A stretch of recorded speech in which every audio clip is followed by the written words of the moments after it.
এই পিচ্ছি, কোথায় তুমি? নিচতলা থেকে চিল্লানি দিয়ে নুসরাত আমাকে ডাক দিল। আমি না শোনার ভান করে শুয়ে আছি। এই কি হলো? আমি কিন্তু এইবার পানি নিয়ে আসবো। কি আর করার, বিছানা থেকে উঠে নিচে নুসরাতের কাছে আসলাম। বলো, কি বলবে? তোমাকে সে কখন থেকে ডাকতেছি, আর তোমার ওঠার কোনো নামগন্ধ নেই। আচ্ছা, এখন তো উঠেছি, এবার নাস্তা দাও। আমি নাস্তা কোথায় পাবো? কেন, তুমি এতক্ষণ কি করছিলে বাবু? তুমি জানো না, আমাকে জড়িয়ে না ধরলে আমার কোনো কাজে ঠিক মতো হয় না। কি, তার মানে তুমি সেই জন্য কিছু রেডি করো নাই? এখন যদি বাবা মা উঠে দেখে কিছু করো নাই, তাহলে কি হবে বলো তো? কি আর হবে, আমি বলবো যে তোমার ছেলে আমাকে কাজ করতে দেয় না। তার মানে সব দোষ আমার? সব দোষ তোমার।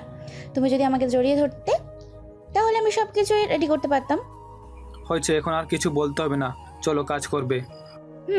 চলো। অতঃপর আমি নুসরাতকে পিছন থেকে জড়িয়ে ধরলাম।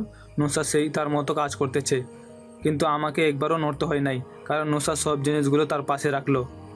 মেয়ে কিন্তু অনেক রোমান্টিক। নুসরাত কাজ করতেছে, এই ফাঁকে আপনাদের পরিচয় দিয়ে ফেলি। আমার নাম সবাই তো জানে, তবুও বলি, হি হি হি। আমার নাম রাসেল মাহমুদ নিলয়, বাবা মার বড় ছেলে। এখন যাকে জড়িয়ে ধরলাম সে হলো আমার বুড়ি বউ, অতএব আমার 2 বছরের বড়। প্রতিদিন আমাকে পাওয়ার জন্য নামাজের মধ্যে কান্না করতো। তার বাসা আমাদের বাসা থেকে 10 কিলোমিটার দূরে। তাকে নাকি আমি জড়িয়ে না ধরলে তার রান্না ভালো হয় না, আর ঘুমও নাকি হয় না। আমাদের বিয়ে হয়েছে মাত্র 15 দিন হয়েছে। এর মধ্যে এত পাগলামি, কিন্তু এই 15 দিনে আমি তাকে অনেক ভালোবেসে ফেলেছি। পরিবারে কেউ রাজি ছিল না এই মেয়েকে আমার সাথে বিয়ে দিতে। আমি যখন বললাম এই মেয়েকে বিয়ে করব, তাই আমার সাথে নুসরাতের বিয়ে হয়ে যায়। আমার একটু সিনিয়র মেয়ে উপর ক্লাস খাইতে ভালো লাগে, হি হি হি। এখনও বহুত অভ্যাসটা আছে, হি হি হি। একটু ভালো লাগে বড় আপুদের উপর ক্লাস খাইতে। তবে পরিবর্তে কিছু ভালো দিকও আছে। তাদের কাছ থেকে হাত খরচের জন্য টাকা পাওয়া যায়। তার চেয়ে বড় কথা হলো তারা শাসনও করে, তবে তারা একটু বেশি রোমান্টিক হয়, হি হি হি। আমি একটা সরকারি অফিসে চাকরি করি। আপনাদের সাথে কথা বলতে বলতে নুসরাতের কাজ শেষ। বাবা মা ভাই বোনও উঠে গেছে। এখন হয়েছে বাবু? হয়েছে। এখন তুমি ফ্রেশ হয়ে রুমে গিয়ে বসো। আমি যতক্ষণ পর্যন্ত আসতেছি না ততক্ষণ পর্যন্ত কোথাও যাবে না, আর বেরও হবে না। যদি হও তাহলে খবর আছে। ব্রেকফাস্ট করবো না? সেইটা আমি আসলে হবে। এখন ফ্রেশ হয়ে যাও, রুমে যাও। আমি আব্বু আম্মুকে খাবার দিয়ে আসছি। কি আর করার, ফ্রেশ হয়ে রুমে আসলাম। কি গো বৌমা, রাসেল কোথায়?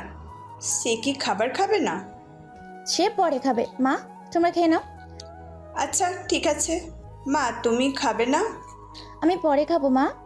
অতবার সবাইকে খাইয়ে নুসরাত 1 প্লেট খাবার নিয়ে রুমে আসলো। এসে আমার পাশে বসলো। এই যে আমার পিচ্চি বাবু, হা করো। আমি খাচ্ছি, একের পর এক করে খাইয়ে দিচ্ছে নুসরাত। হঠাৎ নুসরাতের মুখটা কালো হয়ে গেছে। এই বুড়ি, কি হয়েছে তোমার? হঠাৎ মুখটা কালো করে ফেললে কেন? কিছু হয় নাই। বুঝতে পেরেছি। এবার বুড়িটা কেন মুখটা কালো করেছে? তুমি যদি বুঝতে পারতে তাহলে এখন আর নিজে খাচ্ছ না কেন? আমি হাতটা একটু ভিজে নুসরাতকে খাইয়ে দিলাম। খাওয়ার শেষে নুসরাত আমার মুখটা তার ওড়না দিয়ে মুখটা মুছে দিল। কি মুহূর্ত!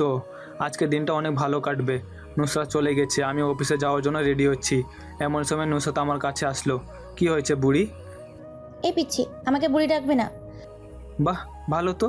তুমি আমাকে পিচ্ছি ডাকবে আর আমি তোমাকে বুড়ি ডাকবো না, এটা কি হয়? তুমি পিচ্ছি তাই তোমাকে পিচ্ছি বলছি। নুসরাত হাসলে অনেক সুন্দর লাগে, যা বলে বোঝাতে পারবো না। বাহ, আমি পিচ্ছি তাই তুমি আমাকে পিচ্ছি বলে ডাকো, আর তুমি বুড়ি তারপরেও আমি তোমাকে বুড়ি বলতে পারবো না? পারবে না, এটা আমার কথা। সমস্যা নাই গাই, আমিও তোমাকে বুড়ি বলবো, হি হি হি। ওই কি বললা? নুসরাত আমাকে ধাক্কা দিয়ে বিছানায় ফেলে দিল। তারপর নুসরাত আমার উপরে এসে বসলো। এই কি করছো? মা না হলে রাব্বি চলে আসবে তো। কেউ আসবে না, মা রুমে বসে আছে।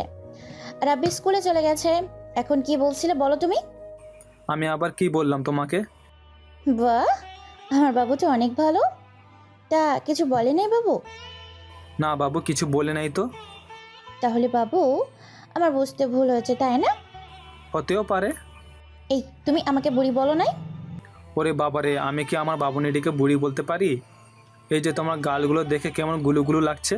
কালে হাত দিয়ে বললাম, তার চেয়ে দেখতে একদম পরি। আমি কি তোমাকে বুড়ি বলতে পারি? নুসরাত লজ্জায় লাল হয়ে গেছে, হি হি হি। মনে হয় বোকা বানিয়ে ফেলেছি। ওই একদম মিথ্যা বলবে না, তাহলে কিন্তু খবর আছে। আচ্ছা ঠিক আছে, আর বলবো না প্লিজ, এবার একটু ওঠো। আমি ব্যথা পাচ্ছি তো বাবু। ব্যথা আরও পাবে, আমি এইভাবেই বসে থাকবো। কি? আমি অফিসে যাব না? দরকার নেই, এইখানেই বসে থাকো। তাহলে কিন্তু চাকরি থেকে ডিসমিস করে দিবে বাবুনি। তাহলে আরও ভালো হবে, সারাক্ষণ তোমাকে দেখতে পাবো। এইটা কেমন পাগলামি বলো তো? আজকে না গেলে হয় না? কি কালকেও যায় নাই, আজকে না গেলে কি একদম চাকরি থেকে বের করে দিবে? আচ্ছা ঠিক আছে। নুসরাত আমার উপর থেকে উঠে চলে যাচ্ছে। এই যে বাবুনি, রাগ করেছো নাকি? কোনো কথা বলছে না। আমি তাকে টান দিয়ে আমার বুকের সাথে চেপে ধরলাম। এই মুখটা একটু উপরে উঠাও তো। নুসরাত মুখটা উপরে উঠালো। আমি আলতো করে তার কপালে একটা চুমু খেলাম। এবার একটু হাসো তো বাবুনি। নুসরাত হাসলো, তারপর দৌড় দিয়ে নিচে চলে গেছে। আমি সব কিছু রেডি করে পড়লাম, কিন্তু টাইটা পরতে পারছি না। নুসরাত, কি হচ্ছে বলো? তুমি কখন আসলে? আমি আসছিলাম তো, এমন সময় তুমি ডাক দিয়েছো। আমার টাইটা পরিয়ে দাও তো। আচ্ছা ঠিক আছে, দাও। নুসরাত তার দুই বাহু দিয়ে আমার পায়ের উপর উঠে আমার টাইটা বেঁধে দিচ্ছে। আমি আমার হাত দিয়ে তার কোমর ধরলাম। সাথে সাথে নুসরাত কারেন্টের শক লাগার মতো লাফ দিয়ে উঠলো। আমি তা দেখে অট্ট হাসিতে মেটে উঠলাম। এইভাবে কেউ লাফ দেয়? তুমি বুঝবে না, এখনো তুমি পিচ্ছি তাই।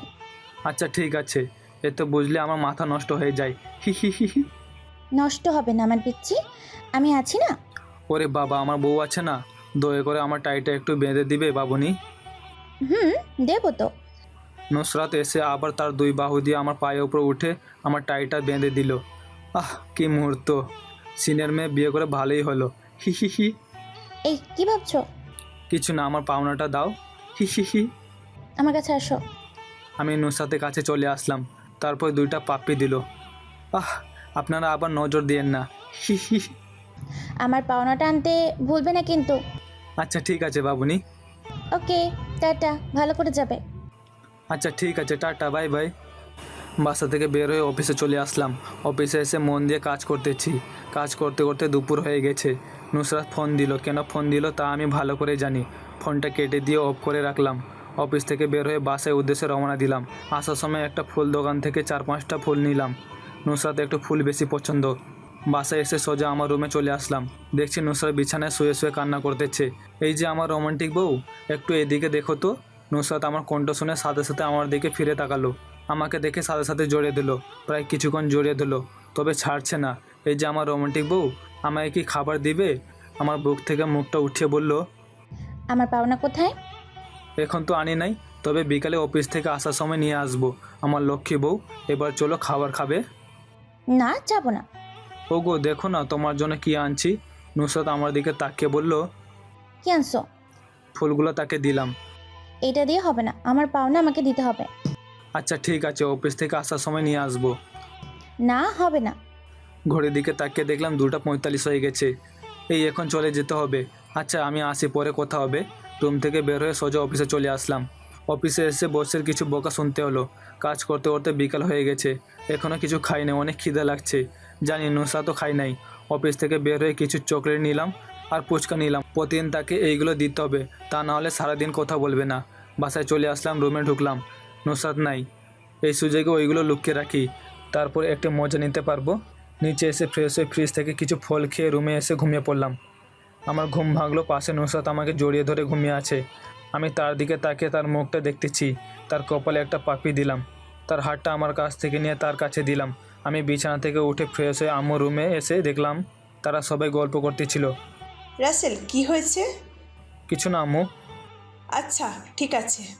আচ্ছা নুসরাত দুপুরে খাবার খায় না কেন? খেয়েছে মনে হয় আম্মু।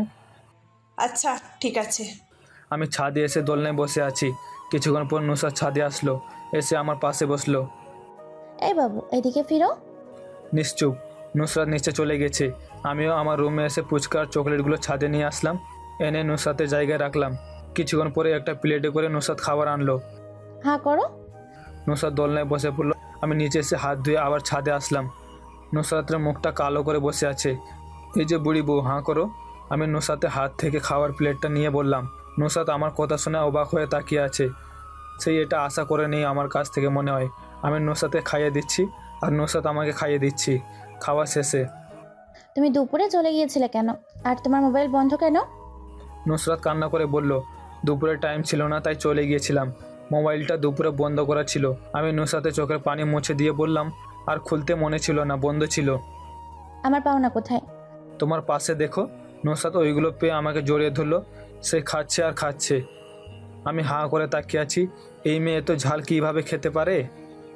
ওই এইভাবে কি দেখো? তোমার খাওয়া দেখতেছি। আমার পেট খারাপ করবে তো।